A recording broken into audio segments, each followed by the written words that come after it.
Hello बच्चों, कैसे हो आप सभी। उम्मीद करते हैं कि आप सभी अच्छे होंगे। बच्चों, आज हम सुनेंगे सिंहासन बत्तीसी की 11वीं पुतली त्रिलोचना की कथा।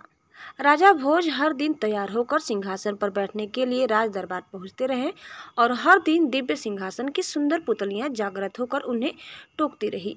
हर पुतली उन्हें राजा विक्रमादित्य के त्याग और शौर्य की अतुलनीय गाथा सुनाकर सिंहासन पर बैठने से रोक देती। अब तक आप 10 पुतलियों द्वारा सुनाई गई कथा सुन चुके हैं। आइए सुनते हैं 11वीं पुतली त्रिलोचना की कथा। अगले दिन राजा भोज जब दरबार में पहुंचे तो 11वीं पुतली त्रिलोचना जैसे जागृत होने के लिए तैयार हो बैठी थी। त्रिलोचना बोली, हे राजा भोज, आप प्रतिदिन इस सिंहासन पर बैठने के लिए आते हैं और राजा विक्रमादित्य की कथा सुनने के बाद लौट जाते हैं, फिर भी आपने अब तक हिम्मत नहीं हारी। राजा भोज का अभिमान अब कम हो चला था।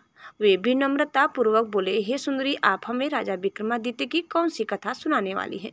कृपया सुनाएं।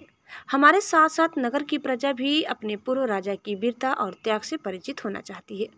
त्रिलोचना ने मुस्कुराकर कथा आरंभ की। हे राजन, राजा विक्रमादित्य बहुत बड़े प्रजापालक थे। उन्हें हमेशा अपनी प्रजा की सुख समृद्धि की ही चिंता सताती रहती थी। एक बार उन्होंने एक महायज्ञ करने की ठानी। असंख्य राजा, महाराजाओं, पंडितों और ऋषियों को आमंत्रित किया। यहाँ तक कि देवताओं को भी उन्होंने नहीं छोड़ा। पवन देवता को उन्होंने खुद निमंत्रण देने का मन बनाया तथा समुद्र देवता को आमंत्रित करने का काम एक योग्य ब्राह्मण को सौंपा। दोनों अपने काम से विदा हुए। जब विक्रम वन में पहुंचे तो उन्होंने ध्यान करना शुरू किया ताकि पवन देव का पता ठिकाना ज्ञात हो। योग साधना से पता चला कि पवन देव आजकल सुमेरु पर्वत पर वास करते हैं। उन्होंने सोचा, अगर सुमेरु पर्वत पर पवन देवता का आवाहन किया जाए तो उनके दर्शन हो सकते हैं। उन्होंने दोनों बेतालों का स्मरण किया तो वे उपस्थित हो गए। उन्होंने उन्हें अपना उद्देश्य बताया। बेतालों ने उन्हें आनन फानन में सुमेरु पर्वत की चोटी पर पहुंचा दिया। चोटी पर इतना तेज हवा थी कि पैर जमाना मुश्किल था। बड़े बड़े वृक्ष और चट्टान अपनी जगह से उड़कर दूर चले जा रहे थे, मगर विक्रम तनिक भी विचलित नहीं हुए।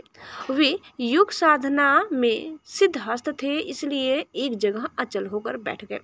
बाहरी दुनिया को भूलकर पवन देव की साधना में रत हो गए। न कुछ खाना, न पीना और सोना, आराम करना भूलकर साधना में लीन रहे। आखिरकार पवन देव ने सुध ली। हवा का बहाना बिल्कुल थम गया। मंद मंद बहती हुई वायु शरीर की सारी थकान मिटाने लगी।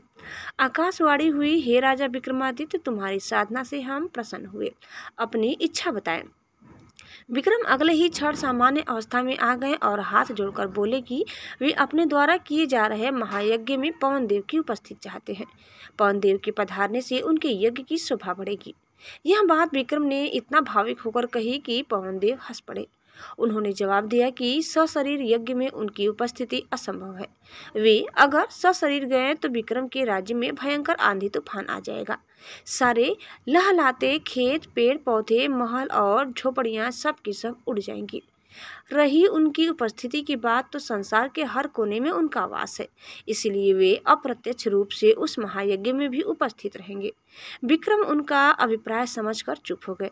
पवन देव ने उन्हें आशीर्वाद देते हुए कहा कि उनके राज्य में कभी अनावृष्टि नहीं होगी और कभी दुर्भिक्ष का सामना उनकी प्रजा नहीं करेगी। उन्होंने विक्रम को कामधेनु गाय देते हुए कहा कि इसकी कृपा से कभी भी विक्रम के राज्य में दूध की कमी नहीं होगी। जब पवन देव लुप्त हो गए तो विक्रमादित्य ने दोनों बेतालों का स्मरण किया और बेताल उन्हें लेकर उनके राज्य की सीमा तक आए। जिस ब्राह्मण को विक्रम ने समुद्र देवता को आमंत्रित करने का भार सौंपा था, वह काफी कठिनाइयों को झेलता हुआ सागर तट पर पहुंचा।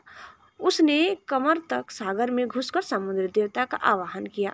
उसने बार बार दोहराया कि महाराजा विक्रमादित्य महायज्ञ कर रहे हैं और वह उनका दूत बनकर उन्हें आमंत्रित करने आया है। अंत में समुद्र देवता असीम गहराई से निकलकर उनके सामने प्रकट हुए। उन्होंने ब्राह्मण से कहा कि उन्हें उस महायज्ञ के बारे में पवन देवता ने सब कुछ बता दिया है। वे पवन देव की तरह ही विक्रमादित्य के आमंत्रण का स्वागत तो करते हैं, लेकिन सशरीर वहां सम्मिलित नहीं हो सकते। ब्राह्मण ने समुद्र देवता से अपना आशय स्पष्ट करने का सादर निवेदन किया तो वे बोले कि अगर वे यज्ञ में सम्मिलित होने गए तो उनके साथ अथाह जल भी जाएगा और उनके रास्ते में पड़ने वाली हर चीज डूब जाएगी। चारों ओर प्रलय सी स्थिति पैदा हो जाएगी, सब कुछ नष्ट हो जाएगा। जब ब्राह्मण ने जानना चाहा कि उसके लिए उनका क्या आदेश है, तो समुद्र देवता बोले कि वे विक्रम को सकुशल महायज्ञ संपन्न कराने के लिए शुभकामनाएं देते हैं। अप्रत्यक्ष रूप में यज्ञ में अध्युपति विक्रम उन्हें महसूस करेंगे, क्योंकि जल की एक एक बूंद में उनका वास है। यज्ञ में जो जल प्रयुक्त होगा उसमें भी वे उपस्थित रहेंगे। उसके बाद उन्होंने ब्राह्मण को 5 रत्न और 1 घोड़ा देते हुए कहा, मेरी ओर से राजा विक्रमादित्य को यह उपहार दे देना। ब्राह्मण घोड़ा और रत्न लेकर वापस चल पड़ा। उसको पैदल चलता देख वह घोड़ा मनुष्य की बोली में उससे बोला कि इस लंबे सफर के लिए वह उसकी पीठ पर सवार क्यों नहीं हो जाता। उसके नानुकुर करने पर घोड़े ने उसे समझाया कि वह राजा का दूत है, इसीलिए उसके उपहार का उपयोग वह कर सकता है। ब्राह्मण जब राजी होकर बैठ गया तो वह घोड़ा पवन वेग से उसे विक्रम के दरबार ले आया। घोड़े की सवारी के दौरान उसके मन में इच्छा जगी, काश यह घोड़ा मेरा होता। जब विक्रम को उसने समुद्र देवता से अपनी बातचीत सविस्तार बताई और उन्हें उनके दिए हुए उपहार दिए, तब बिना कुछ कहे ही राजा विक्रमादित्य ने कहा कि 5 रत्न तथा घोड़ा ब्राह्मण को ही प्राप्त होने चाहिए, क्योंकि रास्ते में आने वाली सारी कठिनाइयां उसने राजा की खातिर हंसकर झेली। उनकी बात समुद्र देवता तक पहुंचाने के लिए उसने कठिन साधना की। ब्राह्मण रत्न और घोड़ा पाकर अति प्रसन्न हुआ।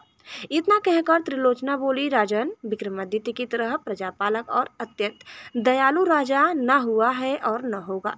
अगर इस सिंहासन पर बैठने की लालसा है तो आपको भी उनके गुणों को आत्मसात करना होगा।